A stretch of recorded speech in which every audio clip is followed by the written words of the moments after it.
Mary de Danemark sera proclamée reine consort le 14 janvier prochain, lorsque sa belle-mère la reine Margrethe II abdiquera après 52 ans de règne pour laisser la place à son fils, le prince héritier Frédéric. Une future souveraine, originaire de Tasmanie, qui a connu une longue histoire d'amour avant de rencontrer le futur roi Frédéric X. L'annonce a pris tout le monde de court. Lors de son discours du Nouvel An, Margrethe II a annoncé qu'elle abdiquerait le 14 janvier prochain pour laisser sa place à son fils aîné, le prince héritier Frédéric.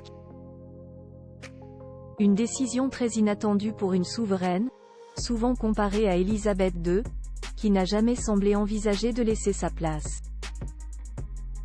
Mais suite à des problèmes de santé, d'autres pointant du doigt les rumeurs des infidélités du prince Frédéric, la monarque de 83 ans a dû se résoudre.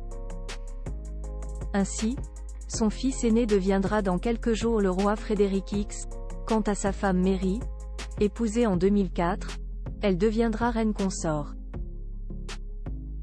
Un destin inattendu pour cette roturière née à Hobart en Tasmanie, île située au large de l'Australie. Issue d'une fratrie de 4 enfants, elle est née en 1972 d'un père écossais professeur de mathématiques appliquées John Dalgleish Donaldson, et d'une mère, Henrietta Clark Donaldson, assistante du vice-chancelier de l'Université de Tasmanie, qui décédera tragiquement en 1997. Après le lycée, Mary Donaldson s'inscrit à l'Université de Tasmanie en 1989 et obtient en 1994 une licence en commerce et en droit. Entre 1994 et 1996, elle décroche un diplôme en publicité et en marketing. Après avoir bouclé ses études universitaires, la princesse héritière s'installe à Melbourne et multiplie les emplois, notamment en tant que gestionnaire de compte. Côté vie privée, avant de rencontrer le futur roi de Danemark, Mary Donaldson fréquente l'Australien Brent Annals pendant 7 ans. Le couple a débuté sa relation en 1991 après s'être rencontrés à l'université et s'est fréquenté jusqu'à 1998. Mais peu de choses filtrent sur leur relation, nous indique Nathalie Oliveri, correspondante royale australienne.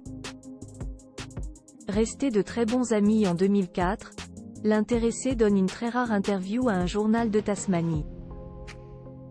Brent Annals a parlé de son ex-compagne et a révélé qu'il était resté bons amis après leur séparation, explique la journaliste. C'est une personne fantastique, a déclaré Annals au Sunday Tasmanian.